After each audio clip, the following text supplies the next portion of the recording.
अफगानिस्तान के शैतान भारतीय दैत्यों से, राक्षसों से, प्रेतों से कम नहीं है। चीखों का शहर, जी हां, यही नाम दिया गया है अफगानिस्तान को, क्योंकि यहाँ की फिजाओं में आज भी दर्द भरी चीखें सुनाई पड़ती हैं। सन 1221 में मंगोल शासक चंगेज खान ने इसे पूरी तरह बर्बाद कर दिया। उसने न बच्चों को छोड़ा न बुजुर्गों को। उसके बाद न जाने कितने शासक आए और गए और ये जगह हर बार युद्ध की आग में चलती रही। यहां तक कि अफगानिस्तान को साम्राज्यों का कब्रिस्तान कहा जाने लगा, ग्रेवयार्ड ऑफ एम्पायर्स। जिसने भी इस देश पर शासन करना चाहा, उसका नामो निशान मिट गया। यहां आज भी कई ऐसी जगहें हैं जो कि यहाँ के दर्दनाक इतिहास को दर्शाती हैं।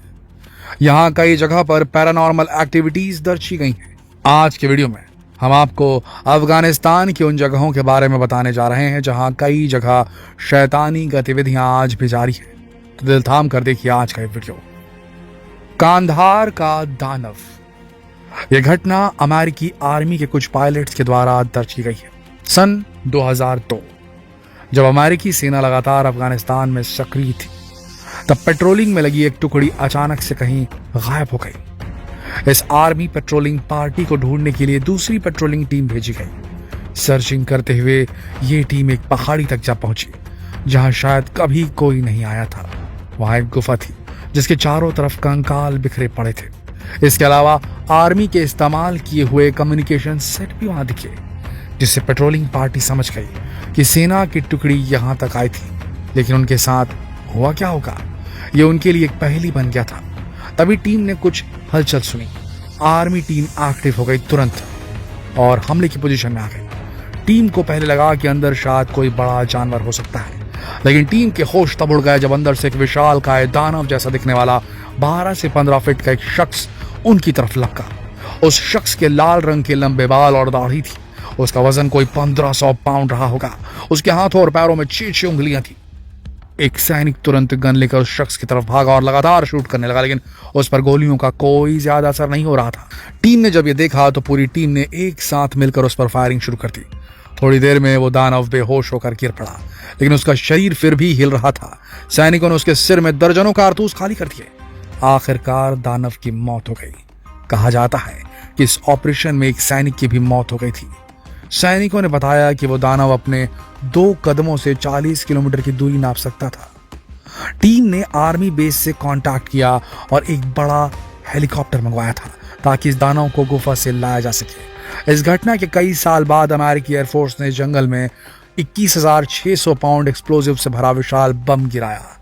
रिपोर्ट बताती है कि इस बम को गिराने का मकसद इंसान नहीं बल्कि इस जंगल में रहने वाले दानव थे। इसका सीधा सा मतलब था कि अमेरिका की मोस्ट एडवांस्ड आर्मी भी इस दानव के अस्तित्व में यकीन रखती थी और उसे खत्म करने के लिए कोशिशें भी कर रही थी। अब ये किंवदंती है, लेजेंड है या एक असलियत, ये कहना मुश्किल है, लेकिन इस वारदात को कहीं ना कहीं अमेरिकी आर्मी के हल्कों से लीकेज मिल गई और ये जनसामान्य में आ गई। असलियत क्या थी ये तो कोई नहीं बता सकता। आगे बढ़ते हैं। महाभारत कालीन विमान की खोज। ये तो आपने सुना ही होगा कि रामायण काल और महाभारत काल में विमान हुआ करते थे। पुष्पक विमान के बारे में भी आप जानते ही होंगे, लेकिन क्या आप इन कहानियों पर यकीन करते हैं? हाँ या नहीं, ये बाद में डिस्कस करेंगे, पर ये सुनने के बाद आप जरूर करने लगेंगे इस पे विश्वास, क्योंकि 2012 में अफगानिस्तान की एक गुफा में 5000 साल पुरानी ऐसी ही फ्लाइंग मशीन के अवशेष मिलने का दावा किया गया था, लेकिन इसकी खोज में गए 8 यूएस सोल्जर्स कभी वापस नहीं लौटे थे।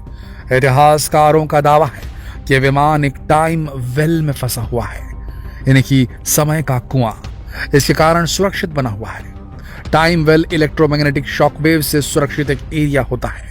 ये टाइम वेल विमान की प्रोटेक्टेड शील्ड है।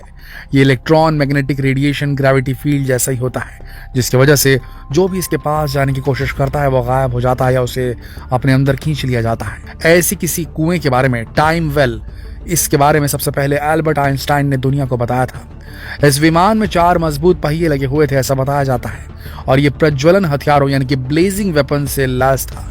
इसमें कई दूसरे घातक हथियारों का भी इस्तेमाल किया जाता था और जब इन्हें किसी लक्ष्य पर टारगेट करके लॉन्च किया जाता था तो अपनी शक्ति के साथ टारगेट को जलाकर नष्ट कर देते थे। कहा जाता है कि इस फ्लाइंग मशीन के मालिक प्रोफेट ज़रादुस्त्रा थे। संस्कृत के ग्रंथ महाभारत में भी इसी तरह के विमान का जिक्र मिलता है, और अगर ये खोज सही है तो सीधा सा अर्थ है कि हमारे पूर्वज हमसे टेक्नोलॉजी और साइंस के मामले में काफी आगे थे। आगे बढ़ते हैं। Paranormal activity. सन 2008 में अमेरिका की सेना ने कई सुपरनैचुरल घटनाओं को महसूस किया, जिसकी वजह से उनके कई मिशंस में समस्या खड़ी होने लगी। कभी कोई तेज रोशनी अचानक से नजर आती और बंद हो जाती, तो कई बार उन्हें किसी के फुसफुसा कर बात करने का एहसास होता, लेकिन ढूंढने पर भी कहीं कोई नहीं मिलता। कई बार तपती गर्मी में अचानक से जमा देने वाली ठंड का एहसास होने लगता। कई बार तो उन्हें जानवर के सड़े हुए मांस की बदबू आती, लेकिन ये बदबू कहाँ से आ रही है इस बारे में उन्हें कुछ पता नहीं होता। कई बार तो रात के समय इतनी साफ आवाजें सुनाई देती जैसे कि कोई काफी पास बैठकर बातें कर रहा हो। उन्हें लगता जैसे कि कोई रशियन आर्मी का बंदा ये हरकत कर रहा हो, लेकिन बहुत खोजने पर भी कुछ पता न चलता। बाद में 2000 के दशक में लोगों ने यहाँ एक छोटी सी सुरंग की खोज की थी, जो कि या तो कोई मकबरा था या फिर कोई पुराना किला जिसमें केवल एक चेंबर था। बाद में दुश्मनों को यहाँ आने से रोकने के लिए शायद इसे नष्ट कर दिया गया था। इसके बाद कई सालों की खोज के बाद यहाँ इंसान की हड्डियों के अवशेष भी मिले, जो कि दशकों नहीं सदियों पुराने थे। इसके बाद कुछ इतिहासकारों ने बताया कि यहाँ 18वीं सदी में एक किला हुआ करता था, लेकिन वहां रहने वाले पश्तून जाति के लोगों ने इसे भूतिया मानना शुरू कर दिया था। इस वजह से ये वीरान हो गया और फिर धीरे धीरे जमीन में दब गया। लेकिन जिन आवाजों को अमेरिकी सैनिक सुन रहे थे, क्या वो इस किले से आ रही थी? क्या सचमुच यहाँ कोई आत्माएं आज भी बंद हैं? इसका जवाब साइंस आज तक नहीं ढूंढ पाया है। आगे बढ़ते हैं।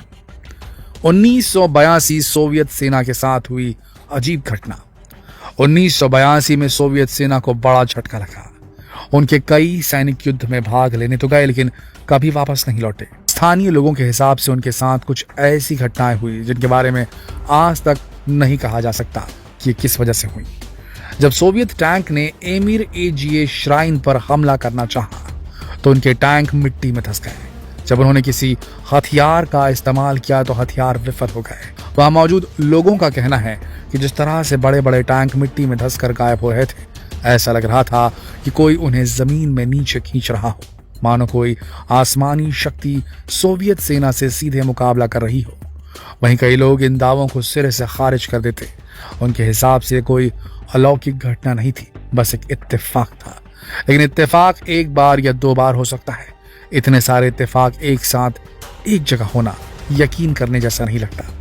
अफगानिस्तान में होने वाले पैरानॉर्मल एक्टिविटीज के बारे में वैज्ञानिकों का कहना है कि अफगानिस्तान एक मुस्लिम देश है और मुस्लिम सभ्यता में जिन्नों भूतों के अस्तित्व को मान्यता दी जाती है। शायद इसीलिए यहाँ के लोग इन कहानियों को सच्चा मानने लगे हैं। लेकिन सच क्या है, इस बारे में साइंस आज तक खामोश है। दोस्तों, इस दुनिया में कई चीजें हमारी समझ से बाहर होती हैं, जिनके बारे में हम केवल कल्पना कर सकते हैं। इनके बारे में हम कुछ साबित नहीं कर सकते। आपको क्या लगता है, क्या सच में अफगानिस्तान की सरजमी में होने वाली घटनाएं महज इत्तेफाक थी? हमें कमेंट करके जरूर बताएं और वीडियो को शेयर करना ना भूलें, फेसबुक पर, व्हाट्सएप पर, यूट्यूब पर।